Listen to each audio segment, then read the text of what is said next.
Assalamualaikum warahmatullahi wabarakatuh. Waalaikumsalam warahmatullahi wabarakatuh. Bismillahirrahmanirrahim. Alhamdulillahi rabbil alamin. Wassalatu wassalamu ala ashrafil anbiya'i wal mursalin. Sayyidina wa maulana Muhammadin. Wa ala alihi wa ashabihil mujahidin at-tahirin, amma ba'du. Saudara-saudara kaum muslimin rahimakumullah. Pada pertemuan terdahulu kita sudah membicarakan orang-orang yang menjadi teman-teman setan dalam kehidupan di dunia ini.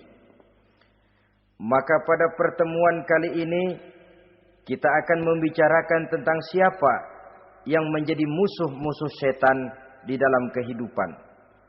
Dengan satu catatan, berbahagialah mereka yang menjadi musuh-musuh setan, tetapi celakalah mereka yang menjadi teman-teman setan. Bagaimanapun juga di dalam kehidupan ini, apabila orang telah memproklamirkan bendera permusuhan kepada kita, maka kita tentu seharusnya bersikap waspada dan mawas diri. Demikian juga iblis dan seluruh bala tentaranya yang terdiri daripada setan-setan. Mereka telah mengibarkan bendera permusuhan kepada Nabi Adam dan anak cucunya, kepada kita umat Rasulullah sallallahu alaihi wasallam. Akan sengsara dan celaka jika kepada iblis dan setan yang telah nyata-nyata mengibarkan bendera permusuhan itu kita mengadakan toleransi, mengadakan kerjasama, dan menjadi budak yang memperturutkan kemauan daripada iblis dan setan.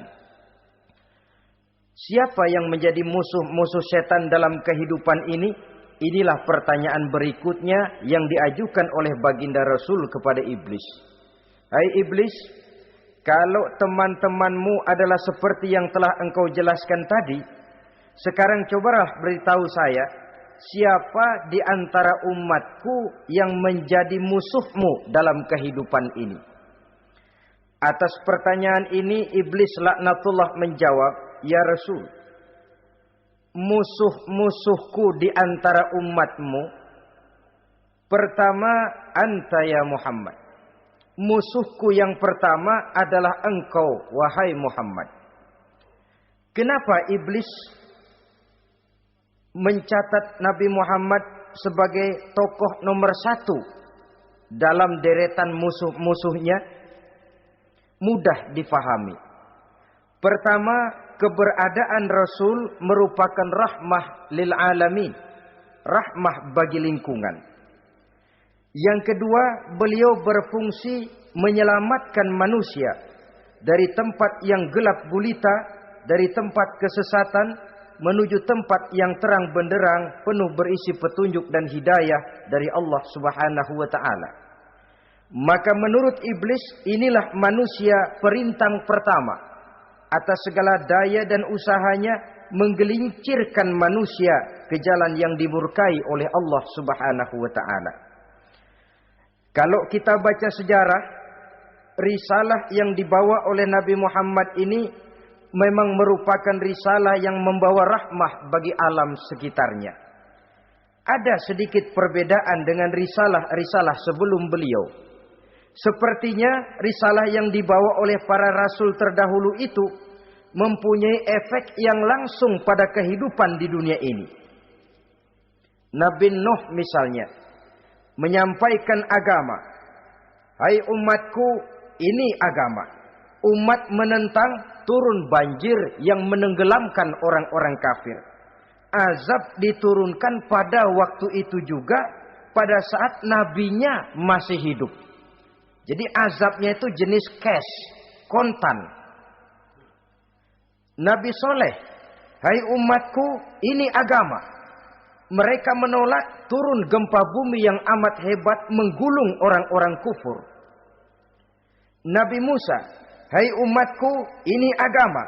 Mereka menolak, sebagian ditenggelamkan di Lautan Merah, sementara sebagian lain dikutuk menjadi monyet-monyet yang hina seperti diceritakan dalam Al-Qur'anul Karim. Lain dengan Rasulullah sallallahu alaihi wasallam. Bagaimanapun kurang ajarnya umat yang dihadapi oleh beliau, bagaimanapun menentangnya jamaah yang dihadapi oleh beliau, azab tidak turun sepanjang beliau masih hidup. Ini merupakan jaminan dari Allah, wa ma kana Allahu liyu'azzibahum wa anta fihim. Allah sama sekali tidak akan menurunkan azab selama engkau wahai Muhammad masih hidup di tengah-tengah umatmu. Jadi keberadaan Nabi Muhammad merupakan jaminan keselamatan bagi umatnya. Selama beliau masih hidup, azab tidak turun bagaimanapun kurang ajarnya umat.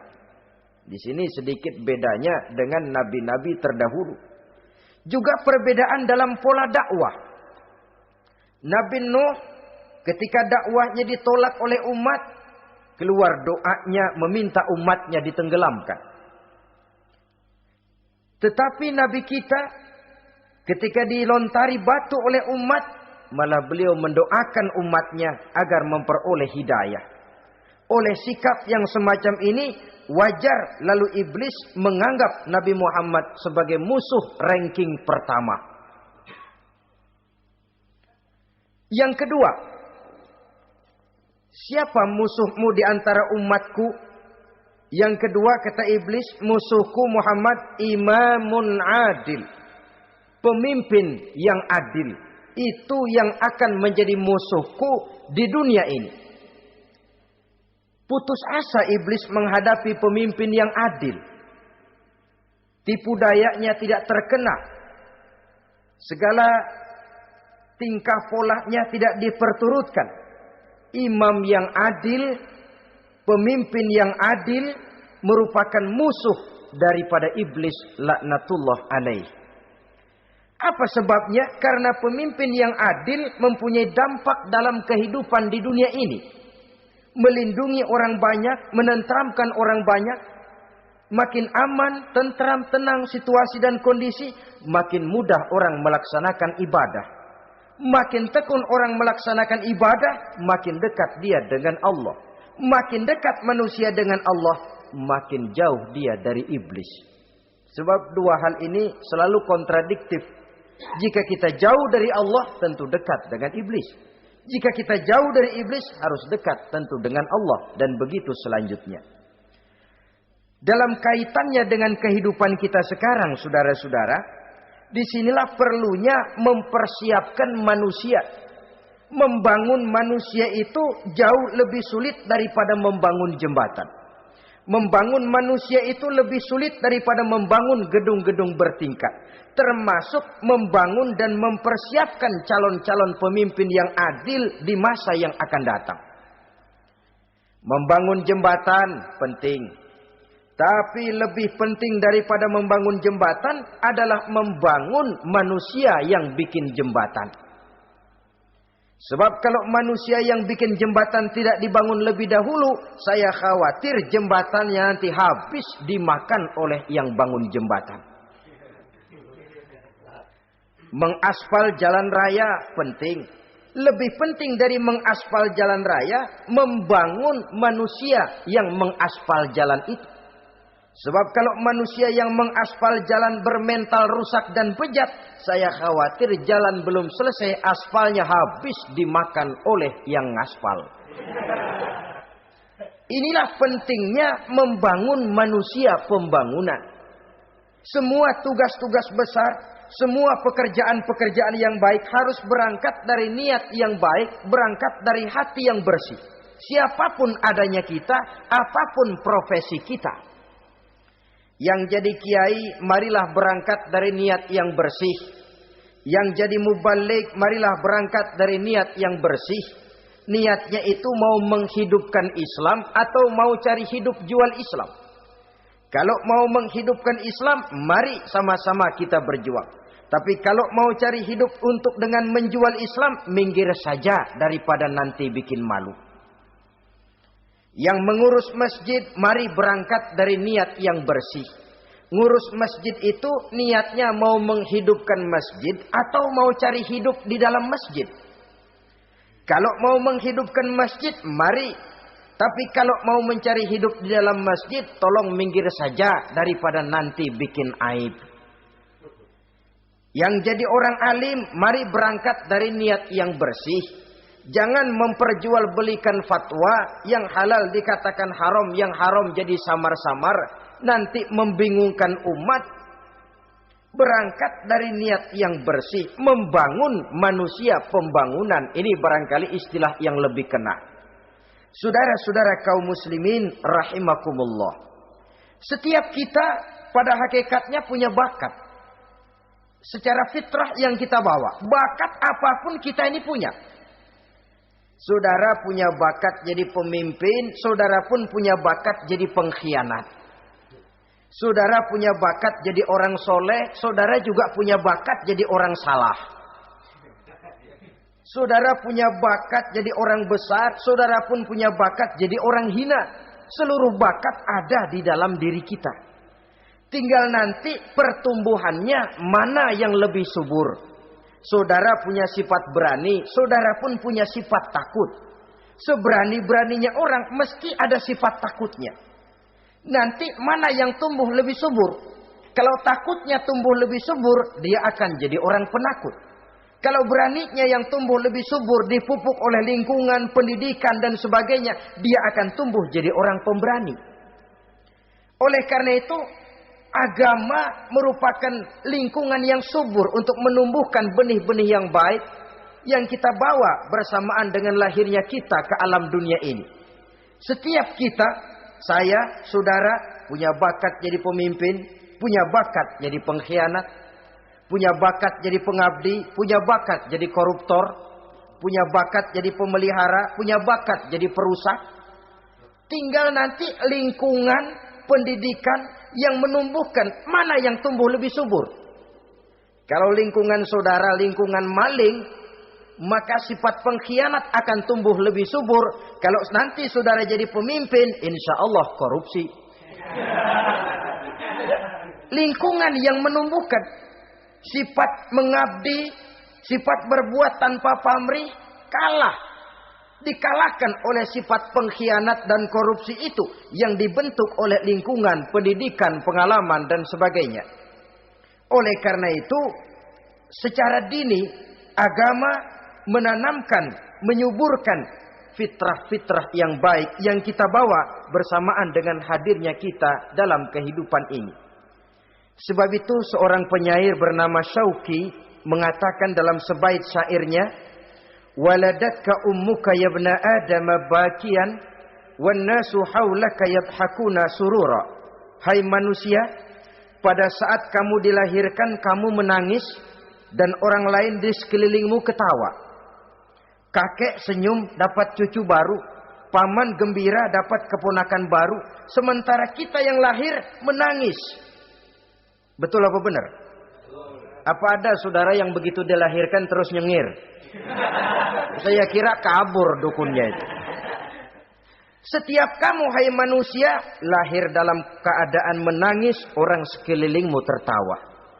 Karena itu katakan kepada mereka yang senyum di sekelilingmu, hai manusia, pada saat saya dilahirkan saya menangis dan kamu semua tertawa. Baik manusia. Tapi nanti pada satu saat harus terjadi kebalikannya. Kalau dikala saya lahir saya menangis dan kau semua senyum, nantilah manusia. Kalau satu saat saya meninggalkan alam dunia ini, saya akan berangkat dengan senyum. Dan kalian semua akan berurai air mata. Kalau perlu dari Sabang sampai Merauke kibar bendera setengah tiang. Kalau perlu. Jangan terbalik, kita mati melotot orang malah gembira. Karena hidup selalu membawa sifat-sifat yang merusak. Inilah orang kedua yang menjadi musuhnya iblis dan beruntung menjadi musuh iblis. Siapa? Imamun adil, pemimpin yang adil. Saudara-saudara kaum muslimin rahimakumullah. Yang ketiga musuh iblis, ghaniyun mutawadhi. Orang kaya yang rendah hati. Orang kaya yang tidak sombong. Kaya apa saja. Baik kaya oleh karena ilmu, orang yang kaya karena ilmu disebut orang alim. Baik kaya karena materi, orang kaya karena materi dinamakan hartawan. Baik kaya karena kedudukan, orang yang kaya karena kedudukan dinamakan pejabat. Orang kaya yang rendah hati itu musuh iblis. Beruntung dia menjadi musuh iblis. Iblis tidak senang ada orang kaya tidak sombong. Tapi iblis paling senang kalau ada orang kaya sombong. Lebih senang lagi iblis kalau ada orang miskin sombong. Masya Allah. Orang kaya sombong, walaupun iblis senang, orang masih bilang pantas saja dia sombong, kaya apaan aja punya. Udah miskin sombong, kira-kira yang disombongin apaan? Dalam segala bentuknya sombong ini Allah tidak senang. Tapi iblis senang. Kenapa? Karena sponsor sombong iblis. Kan yang pertama kali sombong iblis toh. Ketika disuruh sujud kepada Nabi Adam, dia nggak mau. Ini kesombongan pertama yang terjadi dalam sejarah. Ketika ditanya kenapa kau tidak mau sujud iblis? Saya kan dibikin dari api, Adam dari tanah. I am the best. Saya lebih hebat daripada iblis, daripada Adam. Adam baru kemarin dibikin, saya sudah lama.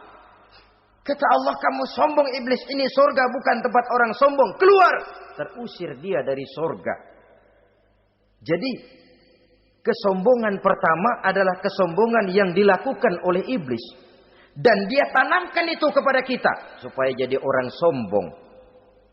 Karena itu, sombong ilmu. Allah nggak senang, tapi iblis senang. Mentang-mentang ada ilmunya. Nih, satu-satunya ustadz di sini ya. Semua mesti ngaji sama gue. Kalau nggak ngaji sama gue, Islamnya kurang tapi bener. Sombong karena ilmu. Sombong karena pangkat. Mentang-mentang pakai bintang di pundak, jalan pundak duluan. Yang wajar saja hidup ini. Sombong harta pun begitu. Kaum muslimin rahimakumullah. Orang kaya yang rendah hati dimusuhi oleh iblis. Tapi dicintai Allah. Dicintai Rasul. Dicintai malaikat. Caranya bagaimana? Kembali kepada satu kesadaran. Bahwa pada saat terlahir ke alam dunia ini. Tidak ada yang pernah kita bawa. Kalau sekarang kita punya rumah, punya kebun, punya kendaraan, punya pabrik, punya segala macam benda. Apa itu? Titipan. Pada suatu saat akan diambil kembali oleh yang menitipnya. Kalau titipan itu pandai kita jaga, pandai kita syukuri, titipan akan makin banyak. Sama juga kita dalam kehidupan. Kalau orang bisa kita percaya, saya mau pergi ke luar negeri, rumah saya titip kepada tetangga. Saya pulang dari luar negeri, isi rumah tetap tidak berkurang, malah dibersihi, malah disapu, dihilangkan kotorannya. Tentu bukan main syukur saya, girang saya. Akan bertambah kepercayaan saya untuk menitipkan apa saja. Ini makna la in syakartum la azidannakum wa la in kafartum inna azabi lasyadid. Kalau kamu pandai bersyukur, aku tambah nikmat. Tapi kalau kamu ingkar, azabku teramat pedih. Artinya apa? Nikmat bisa berubah menjadi azab kalau kita tidak pandai mensyukurinya. Ma'asyiral muslimin rahimakumullah. Orang yang kaya ilmu lalu rendah hati. Tidak selalu ingin menonjolkan diri. Ini kadang-kadang yang tanggung ini yang bikin berabe. Alim bener enggak, geblek bener juga enggak. Yang sedikit-sedikit mau nonjolin diri. Kalau enggak jadi imam enggak mau ke masjid. Enggak jadi imam enggak mau ke musola. Pokoknya kalau enggak jadi imam marahan sama musola. Macam mana? Saudara-saudara kaum muslimin rendah hati. Tidak selalu ingin menonjolkan. Sebab orang yang selalu ingin menonjolkan dirinya. Biasanya orang yang kekurangan kepercayaan kepada kemampuan dirinya sendiri. Dia selalu ingin dinomorsatukan. Dia selalu ingin ditempatkan pada ranking teratas. Dia tidak percaya diri. Orang yang percaya diri dapat bersikap wajar dalam kehidupan. Begitu juga kaya karena harta, dengan menyadari bahwa harta bagaimanapun banyaknya titipan dari Allah. Pada suatu saat akan kembali. Dia harus dimanfaatkan sesuai dengan kehendak yang menitipnya. Begitu juga kaya oleh karena pangkat, kedudukan dan jabatan. Pada suatu saat jabatan itu akan hilang dari diri kita. Karenanya sering saya jelaskan bahwa pangkat di dunia ini yang paling tinggi pensiun. Titel yang paling akhir almarhum. Saudara setuju atau tidak, titel itu akan saudara dapat. Bagaimanapun kita cinta kepada pangkat, kedudukan, entoh pada akhirnya suatu saat akan sampai kepada posisi yang namanya pensiun. Kalau sadarlah kita kepada pemikiran ke arah sana, maka untuk mencapai kekayaan, baik kekayaan harta, kekayaan kedudukan, tidak lalu menghalalkan segala cara untuk mencapai tujuan. Tapi dibatasi oleh norma dan kaedah yang harus dia taati, baik kaedah agama maupun kaedah bernegara. Inilah orang ketiga yang menjadi musuhnya iblis, orang kaya yang rendah hati, orang kaya yang tidak sombong. Yang keempat, saudara-saudara, tajirun shadiq, pedagang, pengusaha yang jujur. Iblis gedek betul, benci bukan main sama pengusaha, sama pedagang yang jujur, yang tidak ngurangi timbangan, tidak nipu pembeli, tidak barang yang jelek dibilang bagus, atau yang bagus di atas yang jelek di bawah, atau dicampur yang baik dengan yang jelek supaya kelihatan semuanya jadi baik. Semua orang ingin untung. Tidak ada kecuali siapapun orangnya. Dan itu wajar. Setiap manusia ingin mendapat keuntungan. Kalau perlu dengan modal minimal mencapai keuntungan maksimal. Seperti yang diajarkan oleh teori ekonomi. Itu kan yang namanya produktif kan. Satu usaha dinamakan produktif. Bagaimana kita mengeluarkan modal minimal bisa mencapai keuntungan maksimal. Silakan. Bahwa manusia ingin untung itu insting, naluri, fitrah. Tidak ada orang yang mau rugi. Tapi cara mencapai keuntungan itu yang membedakan antara seorang muslim dengan yang bukan muslim. Sudah pernah saya sampaikan, apabila kaum pengusaha, para pedagang sudah dijangkiti penyakit yang tidak jujur, yang akan timbul adalah kekacauan ekonomi. Kekacauan ekonomi bisa menimbulkan revolusi sosial. Dan revolusi sosial merupakan kiamat satu generasi. Semua kericuhan hampir bermuara dari perut. Dan itu ekonomi. Orang nodong perut. Orang korupsi perut. Ya walaupun korupsi kalau sudah kelas kakap tidak lagi sekedar urusan perut. Ya perut apa yang diurusin kalau korupsinya miliaran itu. Perut jin barangkali. Saudara-saudara kaum muslimin rahimakumullah. Oleh karena itu, pedagang yang jujur, pengusaha yang jujur, ini merupakan musuh iblis. Iblis tidak senang kalau ada pengusaha yang jujur. Iblis tidak senang kalau ada pedagang yang jujur. Tapi iblis akan tepuk tangan kalau pedagang sudah selingkuh, kalau pengusaha sudah nipu. Ada orang bilang, sekarang mah kalau jujur-jujur benar nggak makan apa-apa dong kita. Sebab katanya jangan lagi nyari yang halal, sekarang ini yang haram aja seret. Rupanya sering masang undian nggak pernah kena. Lalu bilang jangan yang halal, yang haram aja nggak kena-kena katanya. Sebenarnya bukan itu masalahnya, saudara-saudara. Bukan itu masalahnya. Masalahnya ialah bahwa kejujuran membawa keberkahan. Ini kalau kita berpikir dengan kacamata agama. Keberkahan merupakan sumber ketenangan. Dan ketenangan ini tidak bisa dibeli dengan materi yang bagaimanapun banyaknya. Walaupun kita punya percetakan duit, ketenangan itu nggak bisa dibeli. Jangankan cuma punya duit banyak, percetakan duit saudara punya, mau membeli ketenangan yang berasal dari keberkahan, sulit. Jadi kejujuran membawa keberkahan, keberkahan membawa ketenangan. Jangan macam dulu tukang sol sepatu. Ditanya oleh temannya, "Bang, ngesol satu hari dapat berapa?" 200 rupiah. Sembayang enggak? Enggak. Islam? Islam, kalau Islam mah. Kata temannya, "Sembayang dah, kali aja besok dapat rezeki lebih banyak." Yang benar, iya. Sebab kalau orang sholat itu Allah dekat, nanti rezekinya ditambah. Bener lah, bener. Subuh sembayang dia. Habis sembayang sarapan, berangkat ke tempat dia ngesol, mangkal. Dari pagi sampai jam 11 belum ada juga yang ngesol. Mulai bimbang hatinya. Katanya kalau sembayang rezeki tambah. Tadi sembayang subuh sampai gini hari belum ada yang ngesol. Cobaan kali, sabar. Datang sholat zuhur. Habis zuhur nunggu lagi, belum juga ada yang datang ngesol. Udah mau pulang hampir maghrib, baru datang satu orang dandan ini sendal jepit putih.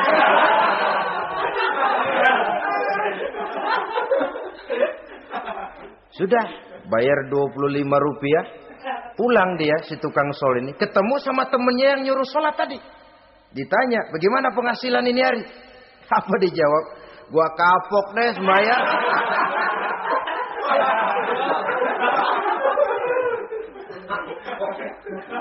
Kemarin gak sembayang dapat 200, sekarang begitu sembayang jigo.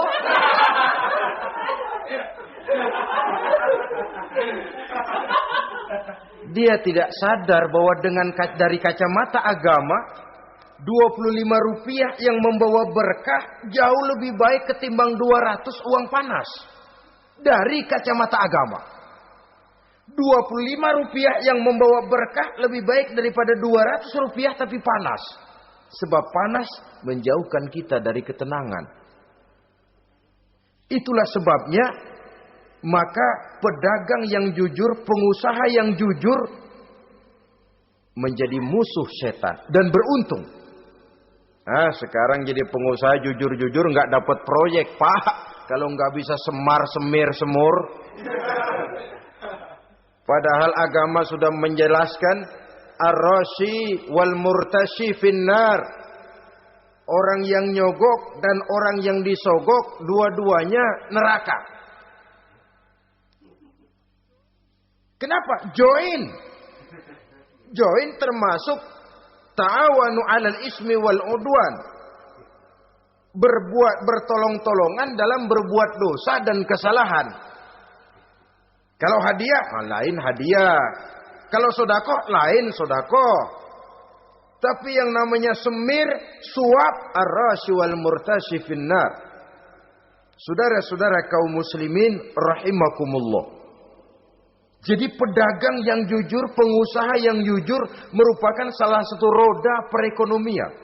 Kegoncangan ekonomi akan menimbulkan dampak sosial yang sangat luas dan kompleks. Yang pada giliran puncaknya, dampak paling negatifnya, dia sanggup menggerakkan terjadinya revolusi sosial. Bukankah sebagian besar gerak hidup manusia dimotivasi oleh keinginan untuk mempertahankan kelangsungan hidup? Dan kelangsungan hidup artinya mulut. Mulut itu artinya perut dan itu artinya makan. Setelah itu mungkin baru pangan, baru sandang. Baru dia berpikir pakaian dan sebagainya. Jadi karena dia merupakan penggerak roda ekonomi, pedagang yang jujur, pengusaha yang jujur mutlak diperlukan dalam kehidupan ini. Sebab sekali lagi, kejujuran akan membawa keberkahan, keberkahan memberikan ketenangan dalam kehidupan. Oleh karenanya kita umat Islam, biarin duit kita banyak, asal berkah. Itu tentu idealnya. Ketimbang dikit tidak berkah, lebih baik ia banyak, ia berkah. Dan keberkahan itu datang lewat kejujuran. Kejujuran ini sudah dicontohkan oleh Rasul pada saat beliau berniaga ke negeri Syam. Dikala berumur 9 tahun, bahkan dikala berumur 25 tahun, seketika membawa dagangan Sayyidatuna Khadijah yang kelak jadi istri beliau. Saudara-saudara, kita maklum bahwa solat merupakan sarana yang paling efektif untuk mendekatkan manusia kepada Allah. Makin dekat manusia dengan Allah, makin tidak senang iblis dan setan. Karena itu segala macam cara mereka berusaha mengaduk-ngaduk solat kita. Dan sesungguhnya, jikalau kita mengerjakan solat, itu kan targetnya cuma 2. Pertama, agar solat kita itu sah. Yang kedua, agar solat kita itu qabul, yakni diterima oleh Allah. Kalau soal sah dan tidak, ukurannya gampang. Saya kalau ditanya orang, Pak, solat saya sah atau tidak? Saya bisa jawab. Saudara, solatnya syarat rukunnya cukup apa tidak? Cukup, sah. Itu kalau perkara sah.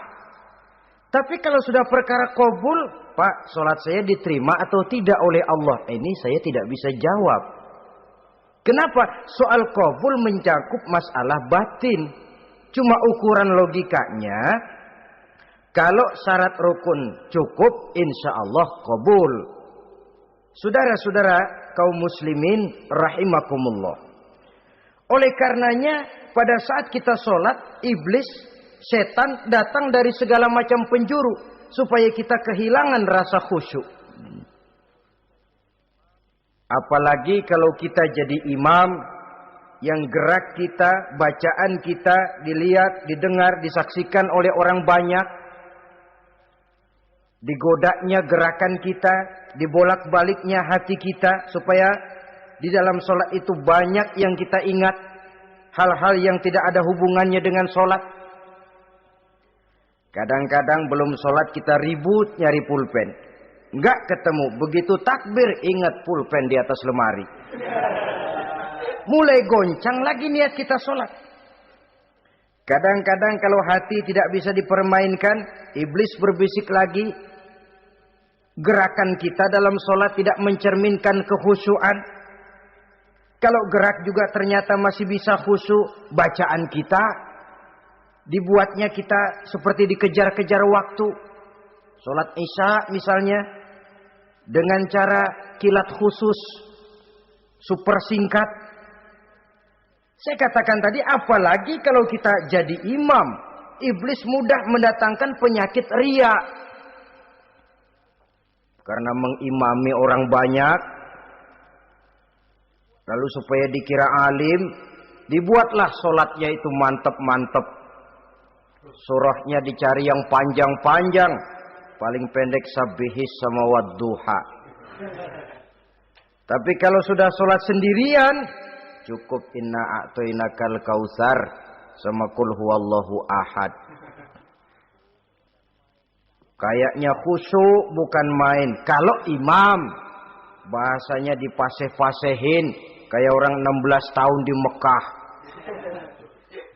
Usolli fardhol maghribi salah rokaatin. Saudara-saudara kaum muslimin yang berbahagia.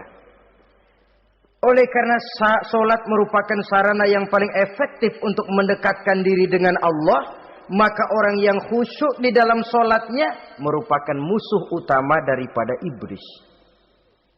Sekarang bagaimana bisa khusyuk caranya? Kalau khusyuk 100%, rasa-rasanya sulit.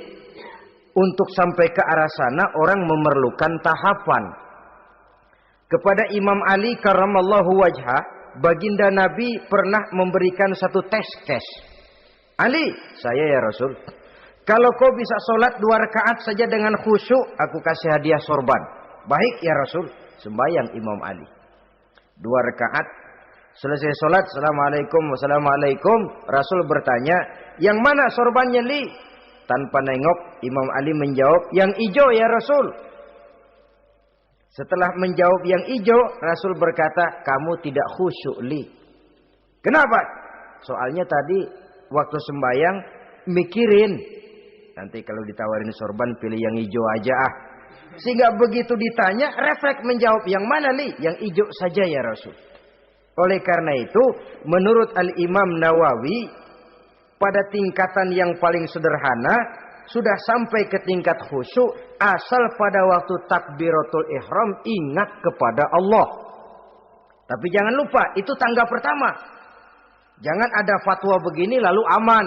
Yang penting kan takbirnya ingat Tuhan, belasononya mau kemana kek. Bukan itu. Itu pada tingkatan pertama sudah sah dipandang khusyuk solatnya orang awam asal pada waktu takbiratul ihram dia ingat kepada Allah. Tetapi harus terus berusaha agar sepanjang solat dia ingat kepada Allah. Caranya bagaimana? Pertama, menanamkan diri bahwa pada saat kita sedang mengerjakan solat yang lain tidak ada kecuali Allah. Yang kedua, berusaha memahami apa yang kita baca. Sehingga pada saat kita sujud, subhana rabbiyal a'la wa bihamdi, terbayang kemahasucian Allah, kemahatinggian Allah. Sehingga hati tidak mengembara, mulut berucap, hati mengikuti apa yang diucapkan. Yang kadang-kadang membuat hati kita jalan-jalan, badan di masjid, badan takbir, badan ruku, tapi hati di pasar, hati di kantor, hati di pabrik. Karena yang kita ucapkan tidak berakar di hati. Yang kita baca kita nggak tahu artinya. Sangat boleh jadi hati lalu mengembara kemana-mana. Jadi untuk menopang kekhusyuan ini, cara yang paling efektif, pertama, tidak ada yang lain pada waktu kita sholat kecuali Allah. Yang kedua, berusaha memahami apa yang kita baca. Dikala kita sujud dikala kita duduk di antara dua sujud, Rabbighfirli, ya Allah ampuni dosa saya, warhamni, kasihani saya, dan selanjutnya. Mulut membaca, hati mengikuti. Dengan mengikuti, hati tidak terlalu mengembara, ada tempat dia kembali. Saudara-saudara kaum muslimin rahimakumullah. Itu yang kelima. Yang keenam, yang menjadi musuh iblis, mukminun nasih. Orang mukmin yang suka memberikan nasihat. Orang mukmin yang suka memberikan petunjuk. Termasuk juru-juru dakwah, para mubaligh itu merupakan musuh utama iblis. Kenapa? Tiap hari iblis kampanye. Tiap hari iblis mengajak dengan segala macam cara yang kalau perlu dia berikan kamuflase. Dia berikan fata morgana. Kalau perlu yang haram dia bungkus dengan merek halal. Kalau perlu kejahatan dia bungkus dengan baju kebajikan. Istilahnya racun diberi merek madu. Dan itu wajar. Cuma kita tentu harus punya filter, daya saring positif agar tidak salah pilih. Karena iblis ini pintar betul. Kalau kita khusyuk dalam sholat, dia tanamkan kepada kita misalnya seperti tadi itu. Sholatmu memang hebat, khusyuk. Di kampung ini tidak ada orang yang sholatnya seperti kamu. Tertanam itu dalam hati kita, timbul ujub. Akhirnya, iya. Gue lihat-lihat di kampung ini kagak ada yang sembayangnya kayak gua. Nah, sudah masuk iblis. Jadi dia pandai mengikuti gerak hati dan irama denyut jantung manusia ini. Kemana kecenderungan manusia, ke situ dia masuk. Pendeknya iblis itu ibarat tukang joget, dia ngerti benar irama kendang. Saudara-saudara kaum muslimin rahimakumullah. Termasuk juru-juru dakwah, para mubaligh, orang yang suka memberikan nasihat ini. Mereka memberikan filter kepada umat, kepada jamaah, jangan sampai salah pilih. Dan iblis menyesatkan kita supaya kita salah pilih. Satu contoh ringan. Kalau di depan saudara ada dua buah gelas, yang segelas isinya jamu, yang segelas sirup. Kira-kira saudara minum yang mana? Jamu. Jamu apa sirup? Jamu. Sirup apa jamu? Orang yang pikirannya panjang, dia pasti minum jamu. Pahit memang, getir memang, tapi besok badan sehat, tenaga kuat, gairah kerja ada, kreativitas timbul, semangat menghadapi kehidupan tumbuh. Orang mukmin, orang yang berpandangan jauh ke depan. Pandangannya panjang. Panjang kemana? Tidak cuma ke dunia, sampai juga dia memandang ke alam barzah, ke akhirat. Salat itu jamu, pahit. Ngaji, hadir di majelis taklim itu jamu, pahit. Sedekah, jamu, pahit. Mengeluarkan uang untuk kepentingan orang lain. Enak aja minta sumbangan, datang-datang yang nyari pros keringat banding tulang gue, lu datang-datang mau minta. Yang enak ngumpulin harta, lalu bakhil bin pelit alias medit. Itu jamu. Saudara hadirin yang saya muliakan, sedekah jamu pahit. Puasa jamu pahit. Jihad jamu pahit. Tapi nanti begitu kita meninggalkan dunia, masuk ke alam barzah, apalagi pindah ke akhirat, baru terasa, aduh, nikmatnya dulu kemarin itu minum jamu, sekarang badan sehat, tenaga kuat, kerja semangat. Nikmatnya dulu saya waktu di dunia sholat, rajin ngaji, suka sodako, suka menolong orang. Sekarang terasa manfaatnya. Begitu saya berada di alam barzah, apalagi sudah dibangkitkan di padang mahsyar di akhirat nanti, terasa seluruh kebajikan yang saya kerjakan. Nah, orang yang berpikir jangka pendek, cuma ngelihat yang ada di depan hidungnya saja. Ngapain minum jamu getir, sirup nih, manis. Dia minum, dia ambil sirup, minum. Manis memang pada waktu minum, tapi besok bibir jontor. Meninggalkan perintah Allah, sirup itu. Manis, tidak sholat, manis, tidak bayar zakat, sirup, manis, tidak mau puasa, sirup, manis, manis sekarang. Tapi nanti besok begitu masuk ke alam barzah, begitu dibangkitkan di padang mahsyar di akhirat nanti, merintih kita menahan penyesalan yang sudah tidak ada artinya lagi. Sampai-sampai penduduk mahsyar itu ada yang berkata, diceritakan dalam Quran, ya laitani kuntu turaba. Wahai celaka, kenapa kita enggak jadi tanah saja? Menyesali kejadiannya. Andai kata mereka bisa kembali ke hidup di dunia lagi, mereka akan minta kejadian yang kedua untuk berbuat baik. Tapi tentu sudah penyesalan yang tidak ada gunanya lagi. Maka saudara-saudara, emang cuman jalan duluan kecebur di sumur yang nyesel duluan. Ada orang jalan, yang paling depan kecebur di sumur. Itu tuh, gue nyesel duluan katanya. Nyesel duluan. Yang lain mesti nyeselnya belakangan. Saudara hadirin yang saya muliakan.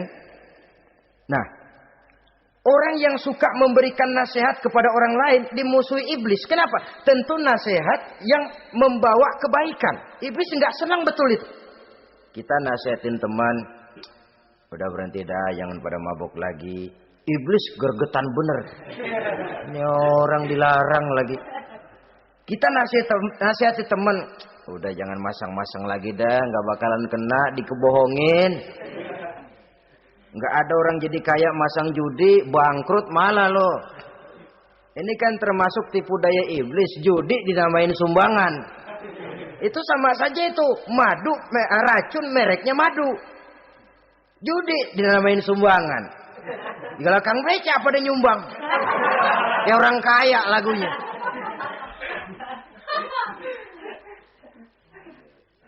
Saudara-saudara kaum muslimin rahimakumullah, adalah kewajiban kita memang untuk tawasau bil haq, saling nasihat menasihati. Setiap kita juru dakwah, setiap kita wajib menyampaikan apa yang sudah kita tahu kepada orang yang belum atau kurang tahu. Saudara yang bisa bismillah wajib mendakwahkan bismillah itu kepada orang yang belum tahu bismillah. Saudara bisa Fatihah harus menyampaikan itu kepada orang yang belum bisa Fatihah. Persetan dengan orang lain. Apalagi yang cuma kerjanya ngeritik saja, lu baru bisa Fatihah doang udah ngajar. Biar aja yang diajarin gak bisa Fatihah kok. Apa masalahnya pemerataan di bidang keilmuan? Sebab memang biasa penonton itu selalu lebih pandai menilai, kayaknya lebih pintar dari yang main. Sama saja orang nonton bola, ngomel melulu. Padahal dia sendiri belum tentu bisa main. Dengerin orang pidato pun begitu. Monten bisa. Wah, kalau dia yang pidato 1 jam kayak semenit. Tapi kalau si Ano tuh kita udah pegel belum juga mau berhenti. Monten bisa. Coba dia suruh pidato. Udah 1/4 jam masih ama ba'du. Apa mau dibilang ama ba'du?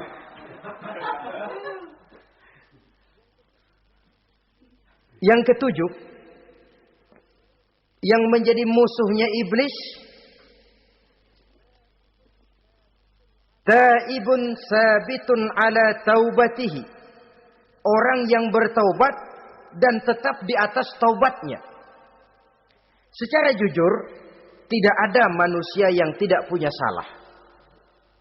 Dan orang yang baik memang bukan orang yang tidak punya salah. Karena tidak ada orang yang tidak punya salah. Orang yang baik adalah orang yang apabila melakukan kesalahan dia segera sadar.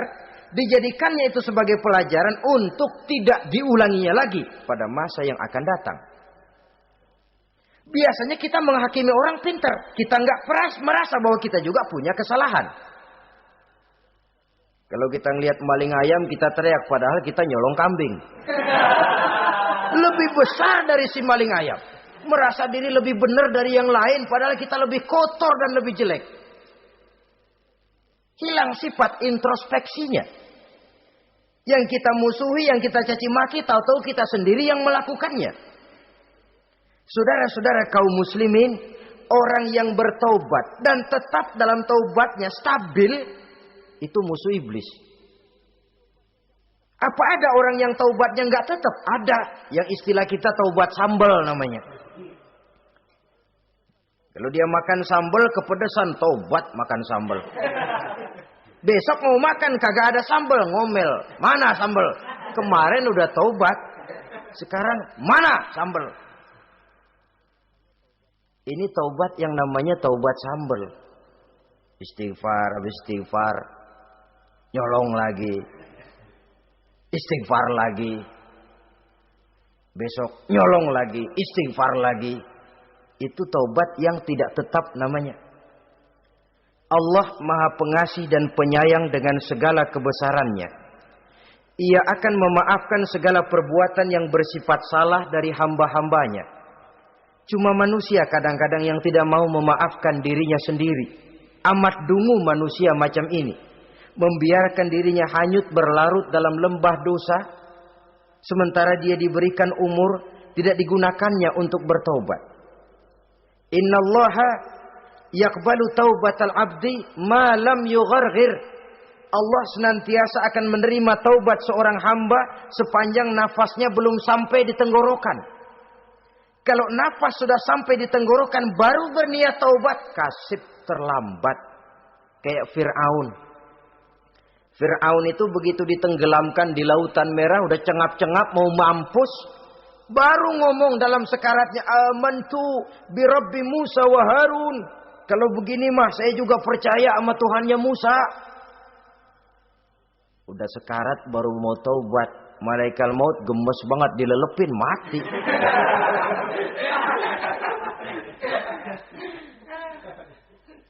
Nah, kepada adik-adik remaja, biasanya kalau sudah bicara taubat, pikiran kita, taubat mah urusan 70 tahun ke atas.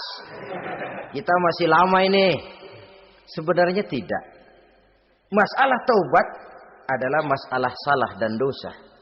Masalah salah dan dosa adalah masalah manusia. Sejak dia akil balik sampai ajal datang merenggut nyawa.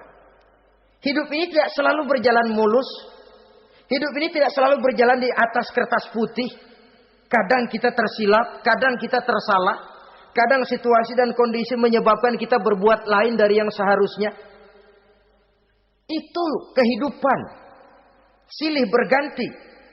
Oleh karenanya pesan Nabi wa'at bi'i sayyi'atal hasanah. Perbuatan salah ikuti dengan kebajikan. Dosa iringi dengan taubat. Jangan nunggu. Saya untuk taubat takut nanti bikin lagi. Nah, ini namanya punya harapan mau bikin lagi. Nanti aja dah kalau tua-tuaan. Saudara, kalau dosa itu ditumpuk, itu sama saja kotoran yang menodai hati. Kalau kotoran gak rajin kita bersihin, dia akan berkarat.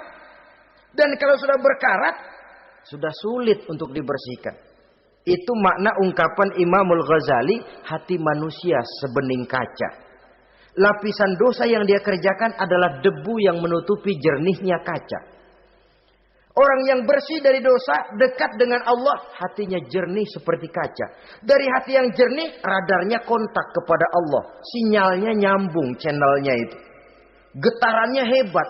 Wajar kalau lalu dia bisa tahu apa yang besok akan terjadi. Diberitahu oleh Allah. Yang namanya ilmu laduni itu. Ilmu yang ditransfer langsung oleh Allah. Karena kebersihan hatinya. Mana ada orang gak belajar bisa pinter. Iya, kalau hatinya butek emang gak ada. Tapi kalau Allah mau berberangkat dari hati yang bersih. Yang kontaknya nyambung kepada Allah. Hati itu seperti kaca, kata Imam Ghazali. Dosa yang kita lakukan adalah debu. Kalau debu sedikit datang kita lap. Datang lagi kita bersihin. Datang lagi kita bersihin. Insya Allah gak sampai jadi noda di atas kaca itu. Tapi kalau nunggu debu itu sampai bertumpuk. Besok aja ngelapnya dah. Besok aja ngebersihinnya. Bertumpuk dia. Sulit membersihkannya. Walaupun kena, nodanya tentu tertinggal di atas kaca itu. Karena itu, dalam kehidupan remaja misalnya, pemuda misalnya, kita tidak bisa menolak mode. Tidak bisa menolak musim. Modenya disco, modenya breakdance, modenya joget, modenya jaipongan. Mode pada waktunya habis, ya habis. Tapi bagaimanapun dia akan punya dampak, memberikan bekas dalam membentuk kepribadian. Dan ini efek yang tidak kita inginkan. Efeknya, bukan modenya itu. Jadi oleh karenanya saudara-saudara, masalah taubat bukan masalah 70 tahun ke atas. Tapi masalah manusia, sejak dia akil balik sampai ajal datang merenggut nyawa. Sepanjang nafas belum sampai di kerongkongan, Allah akan menerima taubat seorang hamba. Bahkan dalam hadis qudsi Allah menyatakan, "Lau amiltumul khotoya hatta mala'atis sama, thumma nadimtum, fataballahu alaikum." Kalaupun kamu berbuat dosa sampai penuh langit dengan dosamu, kemudian kamu bertaubat dan menyesal, Allah pasti akan menerima taubatmu. Jadi orang yang taubat dengan sebenarnya dan tetap dalam taubatnya itu musuh iblis. Tapi orang yang taubatnya angin-anginan, iblis demen banget. Hari sembahyang, besok mabok, besoknya lagi nyolong, besoknya lagi zina, besok taubat lagi. Kata iblis, surat iya lu gocet dah Tuhan.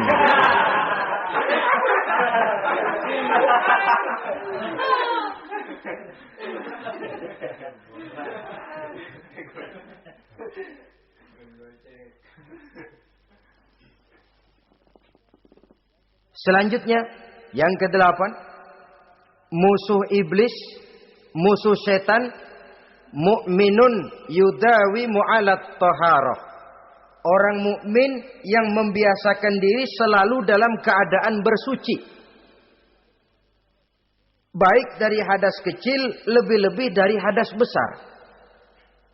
Wudu utamanya memang untuk sholat. Tapi membiasakan wudu dalam kehidupan sangat baik sekali. Mau ke kantor, wudu dulu. Mau ke pasar, wudu dulu. Mau ngajar, wudu dulu. Apa sebabnya? Karena dalam keadaan suci, orang ada sikap memelihara kesuciannya. Kalau kita naik PPD pagi-pagi gelantungan, kalau punya wudu, hati-hati kesenggol perempuan juga sayang sama wudu. Tapi kalau nggak punya wudu, jangan kesenggol, kita nyeruduk. Ada semacam sikap apik di dalam kehidupan ini. Karena itu biasakan wudhu. Untuk menjaga kebersihan diri, kebersihan zahir, kebersihan batin. Belum lagi kemanfaatan di akhirat. Sebab kata Nabi, inna ummati ya'tuna yaumal qiyamah ghurran muhajjalin min asaril wudhu. Umatku di akhirat nanti akan datang menghadap Allah dengan muka berseri-seri, bersinar-sinar dari sebab sering wudhu. Sehingga tidak usah mengaku pun Rasul akan memanggil karena muka yang sering tersentuh air wudhu ini. Mu'minun yudawimu alat toharah. Orang mukmin yang selalu membiasakan diri berada dalam keadaan suci, berwudhu. Kita lihat ajaran wudhu ya. Dari sejak bacaan-bacaannya saja itu sudah membawa manfaat. Lalu dari segi bahwa kita manusia sering tersilap melakukan dosa-dosa kecil. Dosa-dosa kecil itu oleh air wudhu dia rontok.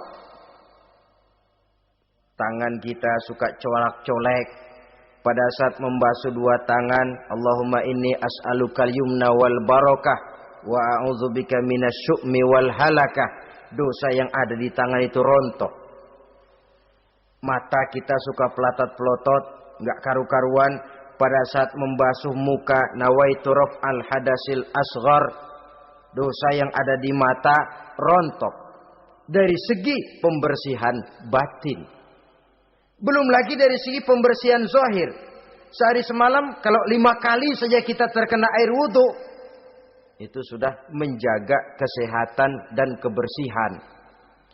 Saudara-saudara kaum muslimin rahimakumullah. Yang kesembilan, orang yang menjadi musuh iblis yaitu mutawarra'un anil haram. Orang yang memelihara diri dari yang diharamkan oleh Allah. Terpelihara dirinya, terpelihara yang dimakannya, yang diminumnya dari jenis-jenis yang haram, baik sedikit maupun banyak. Jangan cuma teriak haram waktu sedikit, tapi giliran banyak halal. Sama saja orang dikasih tahu, itu ada cerita anak-anak, Pak Haji punya anak main judi, dikasih tahu, Pak, anak bapak main judi, astagfirullah katanya. Tapi menang Pak, alhamdulillah.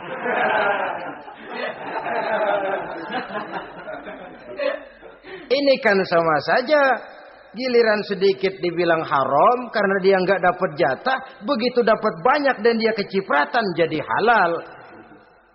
Yang sedikit haram, banyaknya pun juga haram. Yang banyaknya haram, sedikitnya juga haram. Ada orang bilang minuman keras kalau nggak mabokkan nggak haram. Yang memabukkan banyaknya, sedikitnya tetap saja haram. Ma askaro kasiruhu faqaliluhu haramun. Apa yang banyak menyebabkan jadi mabuk, sedikitnya pun juga haram. Saudara-saudara kaum muslimin, yang ke-10 yang terakhir, musuh daripada iblis ialah mukminun rahimun. Orang mukmin yang berhati pengasih. Orang mukmin yang suka menyambung silaturahmi. Orang mukmin yang tidak suka bertengkar. Orang mukmin yang tidak suka marah-marahan. Kalaupun terpaksa marah, tidak lebih daripada 3 hari. Jadi boleh saja marah kalau alasannya tepat, tapi nggak lebih dari 3 hari. Kalau perlu bikin perjanjian, kita marah ya 3 hari. Itu limit, tidak halal kata Nabi bagi seorang muslim menjauhi saudaranya lebih dari 3 hari. Tidak halal itu artinya haram. Kita ini kadang-kadang kalau sudah marahan sama tetangga kah, sama teman kah, kadang-kadang suka berlaku perpanjangan waktu. Tidak cukup perpanjangan waktu, ditambah lagi perpanjangan generasi. Enggak cukup kita yang marah, orang lain kita sundut-sundut supaya ngikut marah lagi. Marah pakai ngundang. Kayak mafia lagunya. Udah dia marah, orang lain lagi disuruh marah. Saudara hadirin yang saya muliakan, mukmin yang punya sifat belas kasih, berhati jernih, itu musuh utama dari iblis. Tapi mukmin yang suka marah-marahan, tukang hasut dan tukang bakar, itu teman-teman iblis. Oleh karena itu, mudah-mudahan kita semua menjadi musuh iblis. Dan jangan menjadi musuh iblis. Jangan menjadi teman iblis. Sebab iblis sudah kadang memproklamirkan permusuhan. Sekali dia musuh kita, selamanya dia akan tetap menjadi musuh kita. Berusahalah untuk menjadi musuh iblis. Dan jangan sekali-kali toleransi. Jangan berusaha menjadi teman iblis. Inilah yang kita bicarakan pada pertemuan ini. Mudah-mudahan ada manfaatnya. Terima kasih atas segala perhatian. Mohon maaf atas segala kekurangan. Wassalamualaikum warahmatullahi wabarakatuh. Waalaikumsalam warahmatullahi wabarakatuh.